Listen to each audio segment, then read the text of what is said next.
Hi, everyone. If people can get settled down, we're going to get started. Hello, everyone, and thanks again for joining us at the 2024 Sloan Sports Analytics Conference. My name is Sebastian Gonzalez, and I'm a first-year MBA student at MIT Sloan. It is my pleasure to introduce our panel, Beyond the Box Office, The Evolution of Ticketing. Our panelists today are Jake Burns, Chief Strategy and Development Officer at Tepper Sports and Entertainment, Kate Howard, Chief Commercial Officer at Eventellect, Jason Green, Chief Ticketing Officer at the Miami Dolphins and Hard Rock Stadium, and Rob Laycock, VP of Product and Development at Ticketmaster. Our panel will be moderated by Katie Hodel, Senior Director, Business Growth and Marketing at Kraft Analytics Group. The panel will run for 45 minutes, and we'll have 10 minutes at the end of the session for questions. Please submit questions via our Canvas app. You can navigate to this panel via the schedule pane in the menu and navigate to the Evolution of Ticketing event. Questions can be submitted in that event, and then will be selected by the moderator. With that, I'll turn it over to you, Katie. Thanks, Sebastian, and we're excited to continue the afternoon with another great panel on the evolution of ticketing. Very important component, no disrespect to sponsorship, media, other revenue streams, but maybe the king in sports. We're going to talk a little bit today about ticketing and technology, the role of data and analytics in ticketing, trends across the industry, right? So thinking about season tickets, premium tickets, general accessibility, and then we'll talk a little bit about the future of ticketing. So I think we'll dive right in here, and Jason, you're in the hot seat, sorry, it's right next to me here. In what ways would you say that recent technological advancements have changed the ticketing industry, both on the business side as well as for fans? Yeah, I think, historically, ticketing has been such a labor-intensive business. When you think about it, especially the subscription side, which is the bulk of the revenue, you've got these big call centers of staffs that are making these outbound phone calls. And when you think about it, like how many of us answer a call from a number that we don't know, right? It just doesn't happen anymore. And so I think looking at ways to leverage technology to make the sales reps' life easier, but also just leaning more into the idea of pro sports teams more as e-commerce businesses, and how do we drive more of our ticket revenue through our online channels and then service on the back end. Kate, what about your perspective from Eventellect's lens and how you're integrating technology into the ticketing process?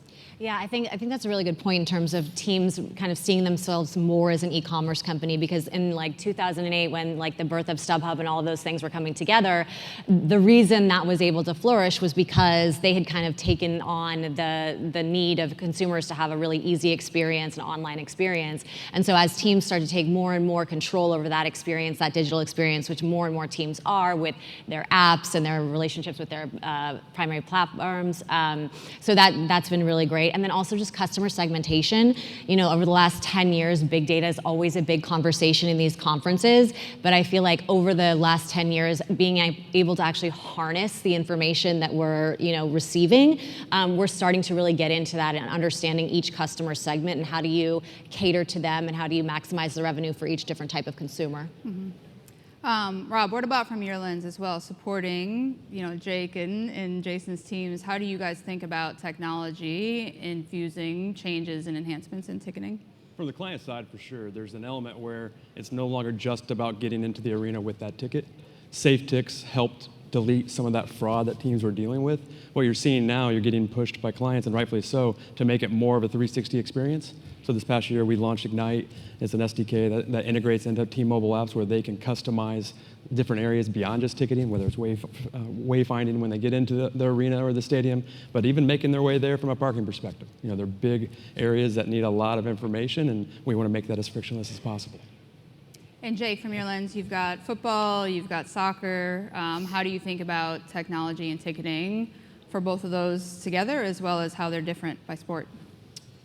Yeah, just to add on to what the other panelists said, I think technology really, and it's not just about the ticket, it's about how much can we learn about our fan, how much data can we get at every point within the customer journey. And so technology is playing a very important role in how we're collecting that data so that we can learn more about that fan and hopefully tailor our experience to that fan. But recently, this past year, we rolled out in partnership with Verizon Express Entry with facial recognition, as an access solution, obviously tied to the ticket. So we think that that's going to help make that entry experience more frictionless and generally make it a better experience for fans. As far as how we think about it, between football and soccer, they're really different properties, different experiences, but at the end of the day, we're still trying to collect that data about the fan, and so we try to leverage technology at every point within that journey so that we can collect that data and hopefully tailor the experience and enhance it. You mentioned access control. We're probably every panel here today is mentioning AI at some point. What are there other examples that you guys have seen of successful integration of technology into the overall ticketing experience? You can take AI head on, or just other examples that you think have enhanced the fans' experience, whether through buy flow or actually getting into the stadium? We were laughing backstage. It's like AI is the big buzzword. What are we doing with AI? Everyone knows it's going to change everything. If I knew exactly how it was going to change everything, I probably wouldn't be on this stage. Sure. It's funny, when I got to Miami a few months ago, I was talking to the sales staff doing introductions, and we talked about, raise your hand if you copy and pasted an email to a prospect today. And the whole team kind of raises their hand. And then those are the types of things that you can use technology and AI specifically to cut down on some of the remedial and autonomous and mundane tasks that your sales reps do. Automate that piece, so then you're getting your sales reps pulled into the sales process when they can do things that AI is not able to do yet. Mm-hmm. Mm-hmm.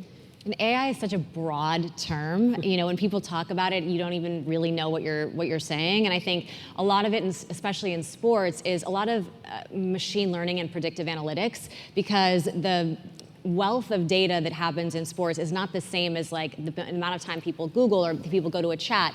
It's not billions and billions and billions of lines of data, and also there's a lot of anomalous experiences, like a team may go to the playoffs once every 20 years or whatever.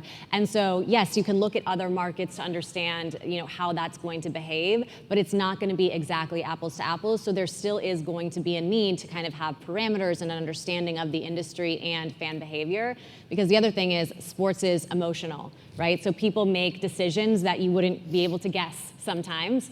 And so in the way that we use it in sports and pricing and all of those kinds of things, it's slightly different than just having a open chat or something like that, or the little Google or the Apple things. What are those things called? Oh yeah, all your chatbots coming up. Exactly. Yeah. So it's not exactly like that. Yeah. Jake, from your lens, are you thinking about it in the same way, kind of sales, selling, servicing, efficiency? Yeah, I think the initial thought has been, how can we make the sales process more efficient? So we worked with a company called Wolf Cycle this year, and that helped us on the front end try to get to qualified leads faster so that our sales reps could be more efficient in the calls that they're making. And certainly, using AI to help craft messages that, a sales rep could spend, 20, 30 minutes crafting, an AI application can do it immediately. But where I think there could be really interesting applications is down the road on the service side, and how we're rounding out the experience that our fan has when they engage with our property. AI is a phenomenal content generator, and it's the applications that you've seen with sort of like the deep fake replication of people giving personalized messages, like done in the right way, that could create a really cool and unique experience if you're able to leverage the team side to be able to provide a unique touch point with your fans. So I think there's certainly the sales efficiency that AI is going to be able to provide, but I also think there's going to be some things on the content generation side that's going to help make our engagement with that fan more unique. We've talked about that before too on the content side. Like for us on F1, we want to market globally and bring in people from all over the world, but the way you're able to scale content through AI now, where before you might bring in an agency and there'd be lead time and it would take lots of time, but now to be able to get an output in a native language, in a native theme, right, where it may resonate with Spanish people in a way that our content creators might not even know how to on their own. And so to do that and to do it at scale and produce it really quickly, I think there's a huge opportunity there. Piggybacking off of that, ticketing, there's lots of different types of ticketing products. We're at a data and analytics conference, so thinking about how you're using data and analytics to enhance ticketing. how much are you incorporating data into the decision-making process, either on the kind of product creation side or thinking about the customer? I think you all mentioned customer segmentation in some form or fashion out of the gate. How much has access to data, new data, been able to shape and inform the understanding of the customer that then flows downstream to the ticketing product and how you're actually selling the ticket? I'll throw that to anybody. I mean, I think it plays a huge role. Obviously, we've rolled out 2 phenomenal premium products in the last couple of years: our gallery product in the end zone and our vault product on the 50-yard line. When we were going through the development of those products, we did a ton of surveying. We collected a lot of data to just understand the demand for those types of products, right? But also understand what type of amenities and experiences that potential customers would want to have in those experiences. And so, we used a ton of analysis before we finalized the design, before we finalized a pricing structure, and before we finalized a marketing strategy to go out and actually sell them. And so, as we continue to evolve and look at new commercial products, within our venue, we're going to take that approach, and it's going to be very data-driven, and it's going to provide the insight that we need to feel comfortable that we're designing the right product for the right group of fans. I feel like it influences everything. Like our RBA team, they're like my favorite people in the company. I spend way more time with the people on our BA team and our analysts. They're in my office like more than my sales leaders, because every decision that we make has got to be rooted in data, and whether that's what we're doing from a pricing standpoint, what we're doing from a product mix, benefits that we want to create to tailor for our members. We did a big renovation in 2015 of Hard Rock Stadium, and that was 10 years ago. And so now we're looking at ways that we can continue to modernize and things that we can do in the stadium that can impact both not only Dolphins but F1 and Miami Open. And we can't do that without insights from fans and the data of what do people want, how do we hit across differentiated products at different price points to make sure that we're capturing each piece of the market. But you can't guess on that, right? And so having the data and the insight from our team really influences everything we do. Also, it's important, I think a lot of teams are embracing kind of unifying all of the strategies around all of the different product types, because they all have to talk to each other. So you can't have like a premium strategy that doesn't understand kind of what the strategy is in the upper bowl. Should you be selling seasons in the upper bowl? Sometimes yes, sometimes no, depending on what the entire market is doing. So being able to look at your whole product set as one thing and focusing on total ticket revenue is really going to change how you make these decisions and kind of where you want your business to go and what are the most important things to you in your business. So I think that piece is really important too, is understanding, what should be sold as a season, what should be sold as a mini, what should be sold as a single, and where is it selling? It's not just on your platform, it's all the other places that fans are buying tickets, which is probably only going to expand into TikTok, Instagram, all of those other areas. And teams want to be there, and so you want to make sure that you're thinking about all the different pieces as you're putting that pricing strategy together. And how are you helping teams do that? And I'll pose this to you and Rob, thinking about the wealth of data that you have available and kind of selling tickets and best practices across markets to bring that together to help kind of shape some of those discussions on the product mix, inventory mix side of things. You want to take them to the Sure. side? Yeah, when our revenue and demand team meets with clients, it's really 3 things: identifying fans, targeting them in marketing, and then converting them at the optimal price. And so that is the tone we take for any one of these meetings, because you get to a point now with digital ticketing, even going to a one-to-one standpoint where everybody coming in the building with like a biometric entry. And at that point, when we get there, you literally can have relationships with everybody. So if you don't have that identification process, you wouldn't even know really where to start, let alone where to target them in marketing. Those 2 areas are crucial to us, because ultimately we're trying to drive traffic to a purchase page to buy whatever the inventory they're selling. Jason, what types of information do you feel like you know about your fans now, today versus a year ago, 2 years ago, 5 years ago, directly or even kind of relational about who they're coming to the stadium with? How are you capturing that? What types of data are you capturing? How are you using that to further ticket sales? Yeah, so we've come a long way in the last 5 years, but I feel like it's actually probably our biggest area of opportunity still. It's actually a place where we're currently putting a lot of resources in, just getting a better idea of the golden record of a fan, right? We've got millions of contacts in our database across, all the properties that we have, and trying to better understand that kind of one-to-one And whether that's behavioral, information that we're getting from partners like Ticketmaster, whether it's demographic information that we can buy.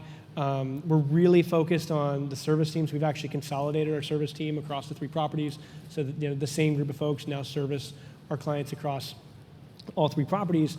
And we recently rolled out a new program in CRM, or a new initiative around relationships. And so within CRM, being able to tie specific contacts in CRM to people that you're connected with. So it could be spouse, boss, share partner, tailgate partner, or just game day friend.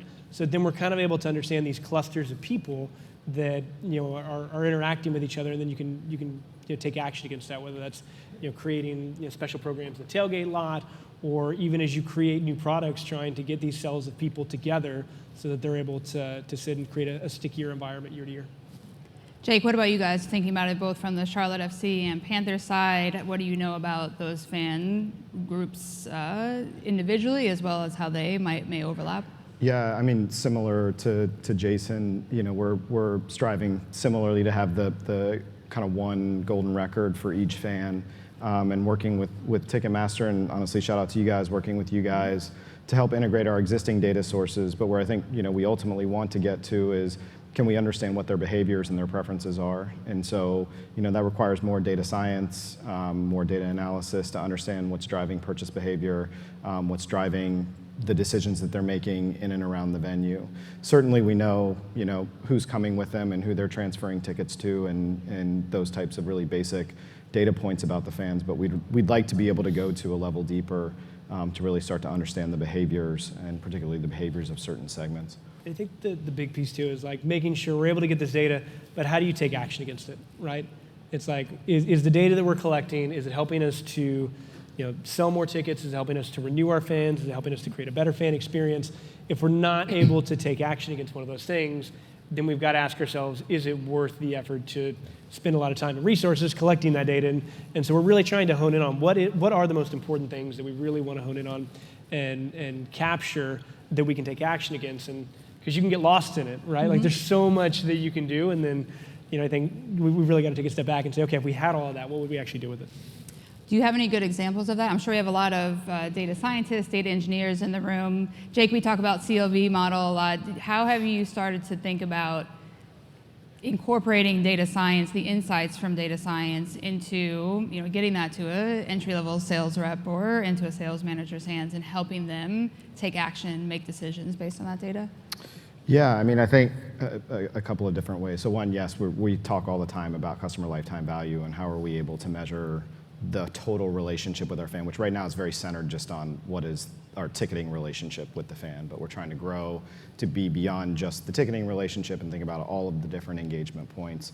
But as far as tactically, I'm incredibly proud of our business strategy and analytics team, our ticketing team, and our marketing teams, because they truly work together as an integrated unit, and they are working to find us the best leads, to qualify those leads, and then get those leads into the hands of the reps with information that they need to be able to go out and make that sales or that sale more efficient. So I think that's the direct application that we're using, at the moment. But like I said, as we continue to evolve in our effort with Kager, as we can continue to evolve our CRM, hopefully we'll be able to use it on the service side more from a relational perspective, like Jason mentioned earlier. Because I heard in one of the other panels, and it's so true, like this business is about relationships at the end of the day. And so the more information we can give to our sales and service reps that help deepen that relationship, the stronger those connections and relationships will be with our customers over time. Rob, what about for you? What are you hearing from clients of what they're asking for in terms of that data enablement, data activation that then informs how you guys think about building new products into the overall product? Sure. I think one thing you're seeing a lot is you see several ownership groups here that have multiple properties that have large fan groups within themselves. What you're uncovering when you start to have much more, not just the digital ticket, but really these relationships that you're building with fans, is they have a wide variety of interests. And so there's crossover not only with those properties, but in your market, and with a lot of these, they're flying long distances for that. Before digital ticketing, we really didn't have that data to personalize that message. Now you can, and so it opens up the opportunity to have multiple properties under one umbrella. What's interesting too, to that point, we actually have very little crossover between the two properties. It's, I think, less than 10% of our fans cross over. So what it's done is it's opened up new demographics of fans that we can go out and we can target, and we can learn more about the soccer fan, which is very different than the football fan, and even the concert fan that's traveling from out of town to come, watch or see the concerts at Bank of America Stadium. I think, They didn't like you're we're gone. good. I just blew out the audio. That's amazing. That was a hot We're all take. That's good. what That was a that's hot what that take. that's what Yeah. that indicated. Yeah. All right, we're all so good. But that only speaks to some of the efficiencies of, because there's not maybe as much overlap across. I mean, you've got the F1, the Dolphins, tennis, the two properties. We were talking backstage. All these guys have such a unique background across NBA, MLB, right? Everything that we're talking about here, it does vary a lot across sport in terms of the approaches, how to enable technology, but having the efficiencies, being able to reach the fan in a digital way is so much more important, especially when you have multiple properties and kind of a single group servicing or selling across those. Kate, you mentioned kind of how you guys are using data and ticketing data to inform that overall product inventory mix.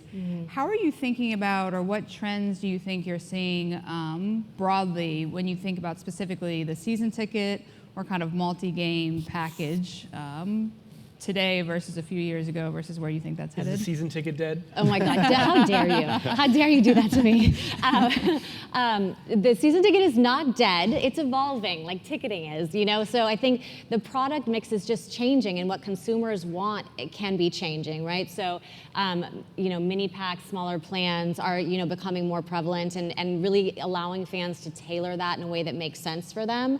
And for fans that are actually fans and planning to go to the event, right? So that's another kind of piece of the equation, is you want to make sure that you're cutting out kind of any middleman that can occur, any arbitrage, where you're really just like giving yourself another barrier to someone getting in the seat. Because if you're not really, again, thinking holistically about your planning and the products that you're bringing to the table, you may think like, I am creating a plan that's fan-friendly, family-friendly, and at a good price point with a free hot dog, and it's underpriced. And when it goes out into the market on all of the secondary channels, it's gonna be much, much more expensive, and you don't have a butt in the seat yet, right? So you have to think about all of those things together, and it's complex. And so to understand how to craft those things, you have to understand who's buying, where are they buying from, how much are they paying, what is the value of this actually worth? Across game tier, across seat, there's so many different components that come into it. So you want to kind of bring all of those pieces together to understand how you should be crafting those. And also thinking about your single game ticketing as a really important part of your business as well. It's equally important, and it speaks to your season ticket strategy. So all of that information kind of flows in from all of the places that you're getting data. And I think one of the key advancements in ticketing has been the integration across different marketplaces that allows for content to receive more information about their actual single game fans. Just because they bought it from a different marketplace, they're still a single game fan of the Dolphins. And so as those integrations have evolved, and in baseball you're seeing it now too, that's just another tool for teams to understand what the consumers are doing. And then once you understand it, you can influence it in ways that you feel like it's good for your brand and the fans. Right. Well, and to your point, to inform content strategy, understanding the customer. Rob, I'm assuming Ticketmaster does not think the season ticket is dead? Absolutely not. I mean, personally, I'm a season ticket holder. My family still has tickets with the Colts and Pacers, where I grew up in Indiana. Recently moved to Chicago, bought Chicago Fire tickets. So I enjoy the season ticket personally.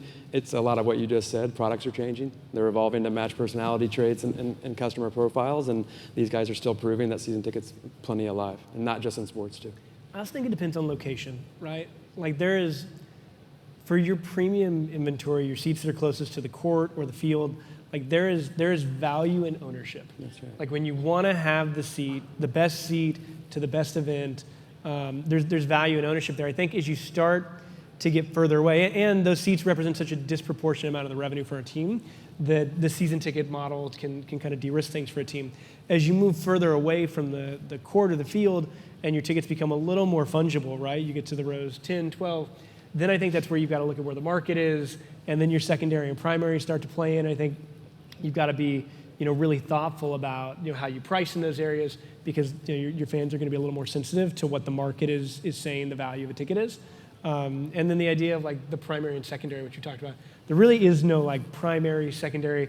It's just the market to buy tickets. And I think in the eyes of the consumer, they don't look at it as primary or secondary. They just look at it as that's where I'm able to go and buy tickets, and whether they want to buy through a team channel or through StubHub or Vivid or one of the others. And so I think as a team, you've got to be realistic with yourself about that.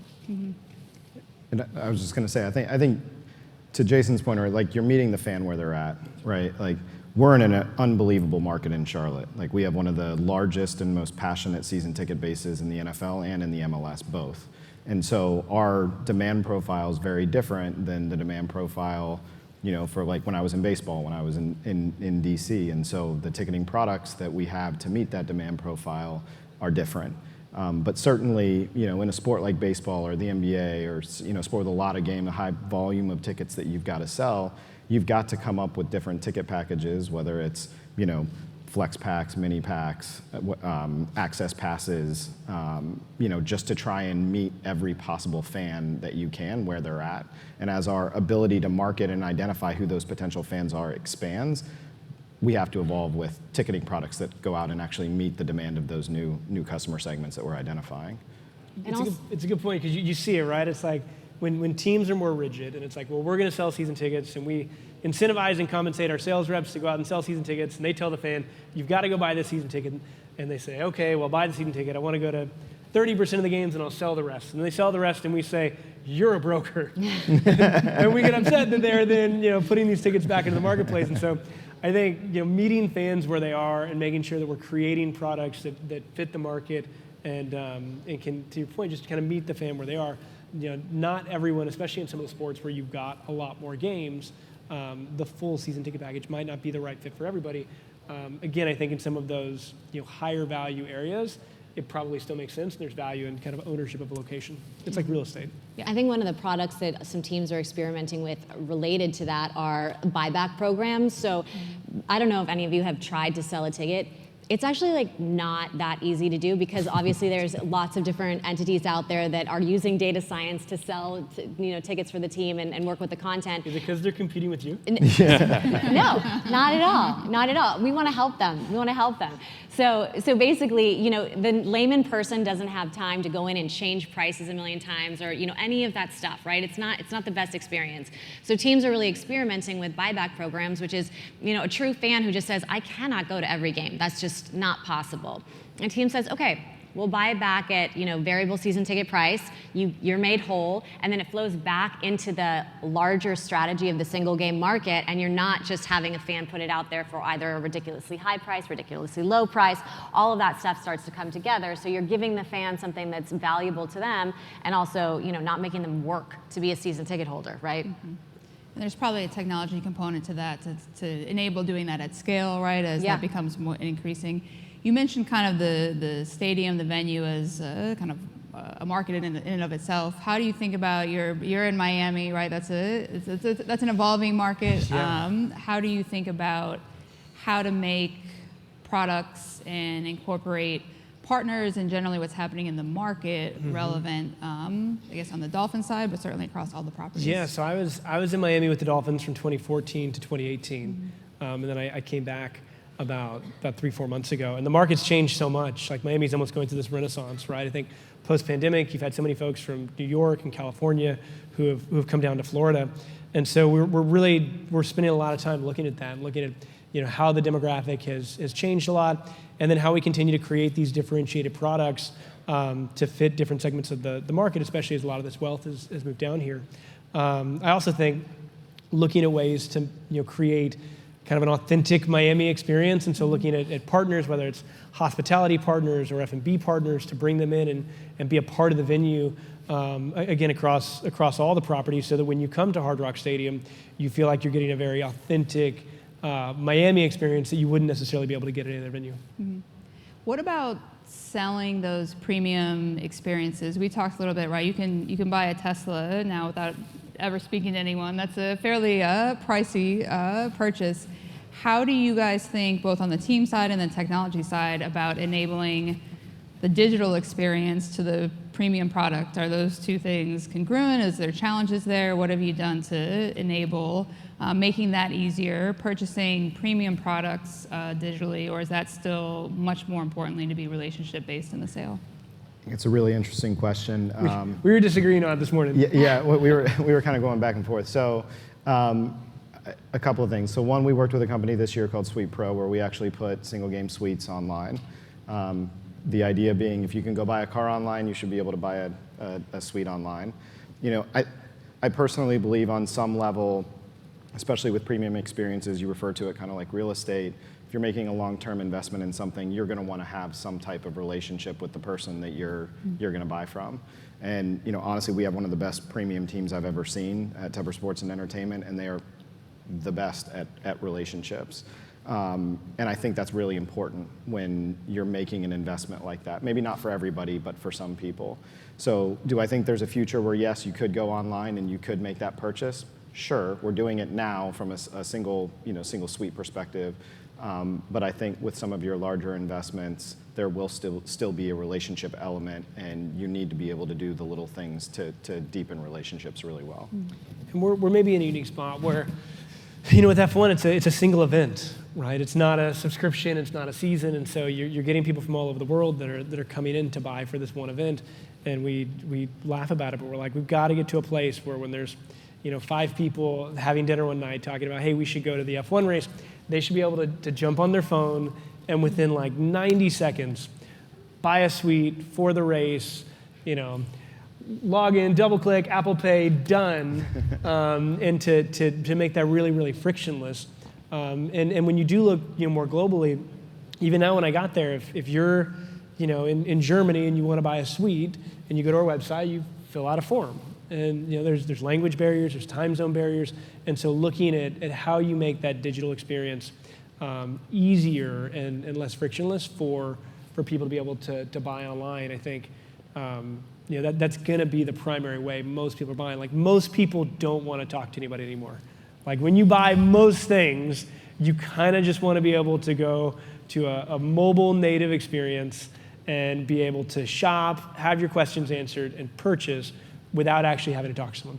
And I think we always want to be able to enable that and offer that as an option, but the primary path that we're going, I think you're seeing that continue to gain momentum, is going to be through mobile channels. And so making sure, even at the high-end premium levels, being able to offer that without having to talk to a person. Rob and Kate, on your guys' side, in terms of, I think we would probably all agree in the industry over the last 5 or 10 years, just from an actual physical venue standpoint, there's been a lot of change, new premium products added, to everyone's point here, adding greater variability to meet varying demands. Are you seeing similar types of questions and asks to you from clients on the technology side? It might be to enable digital purchasing of premium, but also just to better understand how the ticket market is changing, and specific to premium, how your businesses can help further enable those sales and kind of the further penetration of the market for teams, whether that's the NFL, MLS, kind of how does that vary by professional league as well from your lens? Certainly, I mean, you're seeing teams push us historically for years saying, hey, we want to start selling this product online, like Jason said, and there comes a point where not only are you trying to figure out who to sell it to, but how to get it seen that you can buy it online. There's an awareness piece there. But from an attendance standpoint, like, the reason the season ticket holder isn't did, and the reason that we know that it's more than just the ticket, is because that app is not only just crucial to getting into the building, but when you're in the building, how are you using it effectively so you can put it away and enjoy the event? So you're not always trying to figure out where's my seat location. You know exactly where you're going in that front. And whether it's a large F1 race, a preseason game, it doesn't matter. That seamless integration has to be there across the board. Mm-hmm. I think what we try to do is just help inform the decisions around, what is happening on a macro level in terms of the event-going experience. Since really 2022, we started in 2021 after COVID, there has been a premium on funflation. Everyone's heard about it, but that's a real thing, and people are spending more and more on experiences than they ever had before. People are selling more tickets than they ever had before, which is fantastic. We love it. how do we keep that going? How do we sustain it? How do you make sure that you're kind of seeing the canary in the coal mine as those things are changing and adapting your products to be able to reflect that? So understanding the sales cycle, how things are going on a day-to-day basis, looking at next season as you're kind of seeing the returns come in from this season and understanding how those products are playing out. And then getting creative about making sure that you're getting an ROI on your investment. If you have spent a lot of money creating all of these premium spaces, what are the opportunities for those to evolve should the macroeconomics change, right? So like those are the types of things that we try and help just guide and give all the information that we have and help teams make those decisions and evolve as the consumer evolves. Any good recent examples of that, kind of tying in hospitality? I know we're talking about ticketing, but it really is the overall experience. Any good recent wins that you've seen from clients or you guys have enabled in venue? NBA did a great job with All-Star Weekend in Indianapolis. Gainbridge Fieldhouse evolved a lot these past few years from the rebuild they did there. But NBA found a lot of great premium areas because there's a lot of people expecting to have that, and the surfacing side of it was really, really good too. So you were bringing that together. Most of it was sold over the phone, through partnerships. But generally speaking, like they did a really, really good job with that. We're also seeing, and that's a great example of that venue in particular, who just did their remodel. They also created lots of, and many venues are doing this, more open spaces that are more GA, where people who don't feel like being trapped in a seat the entire time can go and have fun and enjoy the event. So finding areas of your stadium or your venue where you can create those spaces has been a trend that I think people are really enjoying. Yeah, I think that's an interesting point because you talk a lot about with premium and how much that's evolving. How do you continue to ensure the accessibility for the average fan? But really there is no average fan, right? The more you know, they're all their different pockets of what they want and what they're providing passes or ability to kind of come with your family. Like you said, how can you tack on to what you know about them to really improve their experience on game day, but then tie that back to bringing them back through the ticketing process? Yeah, I think it's important to continue to nurture that next generation of fans, right? And I think we talk a lot about premium products, and obviously we're in the business of driving revenue, but making sure that you create accessible options for fans continues to be really important. I think at the same time, the answer to that isn't necessarily just lower your prices, because as soon as you create an arbitrage, then you kind of defeat the purpose, right? And to Kate's point earlier, when you try and go low and then it gets bought and resold, you're still pricing out the fan that you're trying to get access to. So, there's vendors out there who have done a good job, whether Fan Rally or Season Share, creating pass products where you can kind of gate your low price point, but where it's non-transferable, and so then you're really getting that ticket in the hands of the person that wants that affordable price.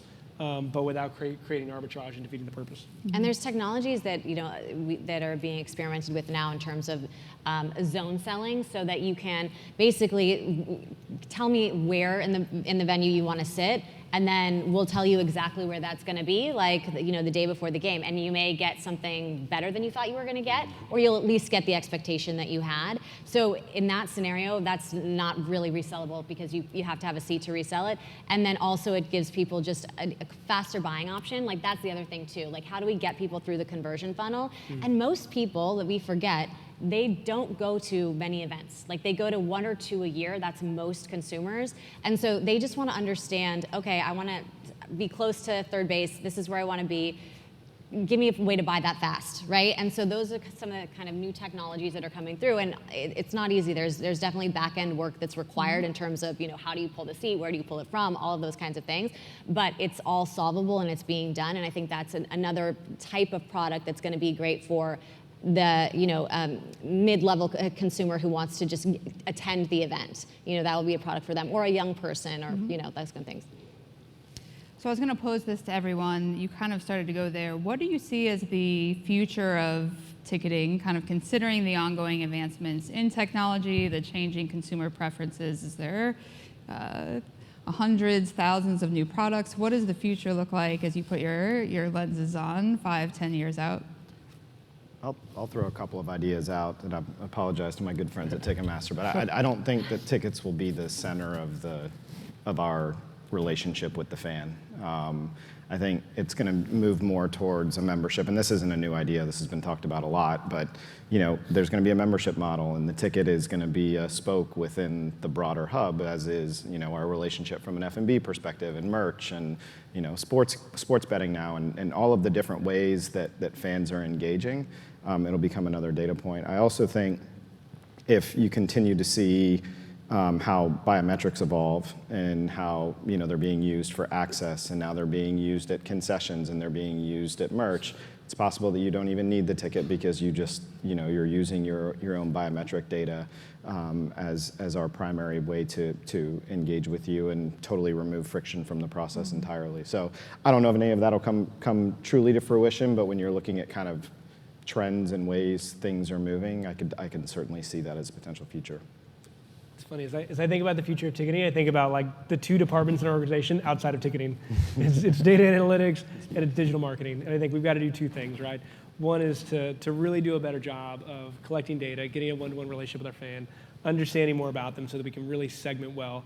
And then secondly, it's building a really strong digital marketing engine so that we can reach those fans on the right channel at the right time with the right message. Again, going more towards this kind of e-commerce vision for where our business is going. And then on the back end, being able to have a really high-touch service element that can kind of cultivate, build those relationships and keep retention. But and we drill it in, and it's like our biggest focus organization right now is getting this idea of kind of a golden record for our fans across all the properties, better understand them, and then two, being able to unleash kind of a global digital marketing engine to continue to bring those fans in. Mm-hmm. That's right on. I mean, you used to have your yield management teams, your sales teams. They didn't really meet much with marketing, and analytics wasn't a department. That's evolved quite a bit, obviously, by so many people in this room. But now all those groups are not only working together, a lot of times they're under the same leadership group. That's why we did the same thing a couple of years ago where we brought analytics marketing together with our pricing team, because when we were meeting with clients, they were doing the same thing across the table. And so I think you'll continue to see that. And then the point what he made, we're right on with that. Like, we don't want you to want to buy a ticket as much as go to an event. And obviously we want to be a big component of that, but it's more than just that ticket for a big reason. It's because they're the content. And we've talked about, like, even when you look at our P&L, right, and you look at cost of sale, like the cost of your sales staff versus the cost of your digital marketing. Most organizations, those live in two totally different buckets. They don't really touch each other. But at the end of the day, both are just a cost of sale, right? You're trying to drive ticket revenue. And so I think, you have to look at your digital marketing and your sales efforts through the lens of one bucket as what you're doing to drive ticket revenue. It's one of the best things that we've ever done as an organization, I think, is bringing those three teams together to operate as one. And so, and our teams do a phenomenal job of really setting each other up to be successful and providing each other with the information to really run a great ticketing and marketing team and business strategy and analytics. I think what you're hearing from everyone here is basically you're unifying your entire ticketing strategy across your entire organization and thinking about it as one big thing. That's going to revolutionize the way that the tickets are sold. And then the other piece of it is, the content is the king, to your point. This is a means to an end. And so, I think there's a lot changing in all different genres. Baseball kind of making the game go faster. What does the in-game experience look like? How do we incorporate music into sports, try and bring in different types of fans? Those are kind of the things, I think, together that are really going to accelerate and kind of bring in this, the illustrious Gen Z into our stadiums and buildings and build the fan base. I'll ask you guys one more question, then we'll go to some questions from the crowd here. It's a great point, right? What else is kind of tangential to ticketing right now that's influencing how you are thinking about it, not only selling the product, but incorporating that in? What other emerging technologies, concepts, you spoke to it a little bit, Jake, but are happening outside of sports that you think are going to significantly impact the ticketing landscape in the coming years, not only from a technology standpoint, but Kate, to your point, right, of kind of incorporating in other elements outside of ticketing into that event experience? I'll throw that to everybody. We talked about it a little bit earlier. I think AI is certainly going to play a huge role in it. I think biometric data and biometric solutions are going to play a huge role. I think blockchain, certainly what ends up happening there. I think a couple of years ago we would have said NFTs were going to be the next big thing. that hasn't quite played out in the way we thought it was going to. But I think those are certainly things. Certainly AI right now and biometric are two areas that we're really monitoring closely. I think it's going to be interesting to see the makeup of organizations and how they're structured. Right? It's like the last 25 years you say like, hey, how do you break into sports? And it's like, ticket sales. That's right. Right? That's always the answer. You've got these big teams, that's where all the employees are, they're constantly hiring people. Like, it just wouldn't surprise me if in 5 to 10 years, like the hires that are being made, especially at entry level, is in data analytics and in content. And I think like those are the two fastest growing fields, and I think more so than just sales. I think the days of these big call centers, again, like none of you would answer your phone if you got an unknown number right now. And so I think teams have to be aware of that and how we're approaching and engaging with our fans. And it might not be giant call centers. But I think the data analytics piece and the content creation, making sure those two are working together is really what's going to drive a lot of our businesses forward. Yeah, in the same way we're probably not opening an email if it's not personalized to us or engaging with content. So it's tied to that better knowing and understanding the fan and then matching the products to those experiences. We'll go to a couple questions here. This is a little bit in a similar vein. I'll throw this to everybody. Where do you foresee the ticket fan experience going with AR, VR?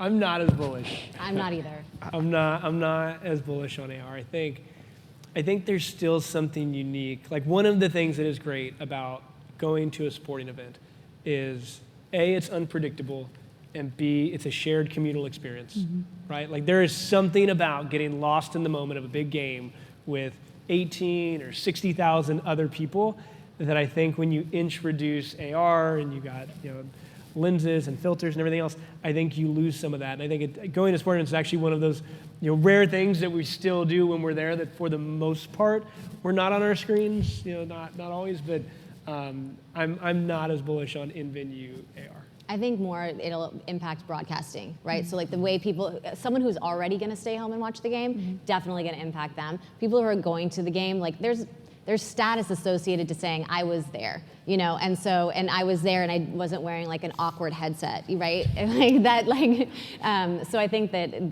the way that it's going to be used is not going to be so much in venue, except for maybe some sports betting stuff. Maybe if you're on a tablet that's at every seat that's like looking at the stats and you're betting real time, maybe things like that. But in terms of fans like having a hologram or whatever in front of them, I don't think so. Yeah. I'm not sure yet, I think is probably the best way I would describe it. Nice hedge. Particularly with like the AR, because I take. do think that there maybe is a place for AR in venue. When I look at how my kids engage with our product, it is totally different than how we are accustomed to engaging with our product. So for me, I'm not saying it's not possible, but I think I have to see an interesting application that I have not seen yet. We've been talking about it now for 5 or 6 years, I feel like, and I don't think anybody's been able to crack that code yet. Another question here, what are the ways in which you're driving repeat purchases within the organization? So we've certainly talked a lot about acquisition. What about that ongoing engagement and retention? Any recent successes, campaigns, wins? How do you think generally about retention? Retention is critical to our business, not just in ticketing, but in sponsorship. And at the end of the day, like I said earlier, business is about relationships. And the more you invest in the relationships with your customers, the more likely they are to stay around and feel like they're valued. So a lot of it is there's no secret sauce. It's just basic like human element. Like, am I spending the time to pick up the phone and talk to you? Am I inviting you to have cool experiences? Are we, engaging with you on a regular basis? Like it's basic sort of playground stuff. But if you can do that really well, you've got a better chance of preserving and retaining your customer base. I think, as Kate mentioned, right, there's the inflation and prices across live events have gone up. To me, it just comes back to value. And when you buy that ticket, when you go to that event, do you feel like you receive value? And I think that's on the onus of the team and not taking those things for granted and continually to think creatively around how you can add value to the experience for your fans. Again, it's one of the reasons why we have restructured our service team so that our service group services Dolphins, Miami Open, and F1, so that we're able to create a layer of consistency and also get a little more alignment across those 3 properties and kind of have hosting opportunities and things where they're really seeing kind of the larger picture around Hard Rock Stadium versus just the one vertical. But ultimately it comes back to making sure that after the event, do they feel like they receive value? Jake, I'm going to pose this one to you first, but I think for Rob and Kate, interesting as you have clients across the professional space.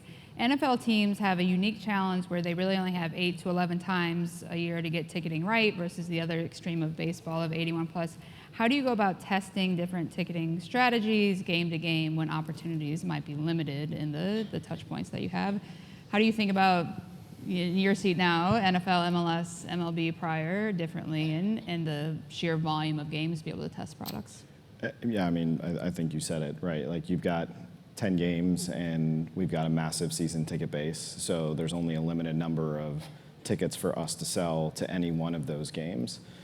So as far as testing new products, because the demand is so strong for NFL games, I don't want to say there's not a need to test products because you always want to be innovating, but it's on the baseball side, it's totally different. You have so many games and so many tickets that you have to move that you are constantly thinking about new promotional offers, new ticket packages, new products. What can we do to get people? A good friend of mine, Mike Shane, sitting in the crowd, and he'll tell you that if you can find an idea that moves 1,000 tickets in a night, like that's a really good idea.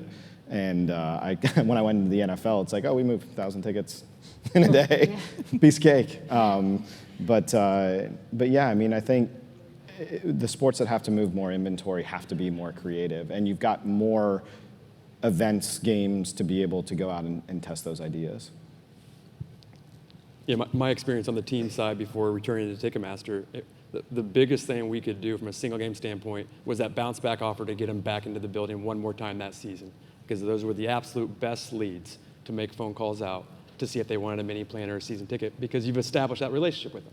And so to your point, NFL is a little bit different. They only have 3 or 4 months to really kind of test. A longer season with a lot more open inventory, 1,000 tickets, heck, we were excited sometimes to do promotions to get 200 or 300 tickets that were sold at the right price to the right people we wanted for that reason for upgrade. So it's how you're looking at it. In our case, in my case at least, an escalator strategy was a big reason that motivated that type of action. But generally speaking, the longer the season is, the more opportunity you have to test for sure. I think one of and this is not my domain of expertise, but in a small sample size, one child, which is mine, like the things that are interesting to her are like TikTok, there's limited edition. Anything limited edition is a must-have, whether she likes it or not. So like teams really getting, especially baseball, like the giveaways and stuff, but it doesn't have to be a giveaway. It can be a limited edition item that you pay for that like is only available for that game. Those types of things, I think, get people excited beyond ticketing. I mean, because, again, ticketing is a means to an end. It's the sexy part is when you get there and you're excited and the value of the experience and all of those kinds of things. But I'd like to see teams get more involved in those types of like cross collaboration, with different celebrities and influencers, and kind of see what the opportunities are there to test. That's a test that you can do, right, year to year. We invested a ton of time and analysis into our promotional calendar and what were the giveaways that we were going to do, because we wanted the giveaway to help us sell tickets. And I think we found through our analysis that really only the bobbleheads and the really unique items. It's always the bobblehead. Yeah, it always comes back to the bobbleheads, but the bobbleheads and the really unique sort of limited edition items were the ones that drove enough incremental revenue and ticket sales to make, what is a pretty substantial expense to do a giveaway make sense. All right, we have one more question here I'll pose to everybody. How do you think about ticketing in the context of the competition for share of wallet? So not just competing within one vertical or one sport, but just the overall entertainment landscape. How do you ensure that your sports product is rising to the, to that threshold of meeting the mark and getting your folks in venue? I think it just comes down to not being complacent. Like even when things are going well, and Jake and I are both in good situations where our teams are in sold out situations. but that doesn't mean that you can get comfortable. And I think continuing to innovate, thinking about what your fans want, creating new products, new experiences, adding value, and not like you can't get comfortable when things are good because it can change. And you're right, like we're not just competing against other, pro sports teams in our market, right? Like we're competing for entertainment dollars, and so making sure that when they come, whether the team is good or not, that they're getting an experience that has a lot of value. Sort of an interesting philosophical question about whether or not you're competing with the other sports properties in your market. I think there's certainly a perspective that yes, you are, and there's a fixed pie, and I need to, fight to differentiate myself to get as much of that pie as possible. I think there's an alternative perspective that like rising tide lifts all boats. Like, there's not a cap. It's not a fixed pie. Like if the Charlotte Hornets are killing it, we're happy because that makes the town more excited to cheer for sports, and they're going to be more likely to want to replicate that experience that they're having. Or if the Panthers are doing really well, that's going to help Charlotte FC and things like that. So I think I don't think there is a fixed pie. I do think that the stronger the relationships and the more that you have a winning sports city, the more it's going to help all of us. All right, I think we are at time. You heard it. The future is biometrics and bobbleheads. So that's what we'll be talking about next year. Thanks, everybody, and thanks to our panelists. Thank you. Good job, man. First.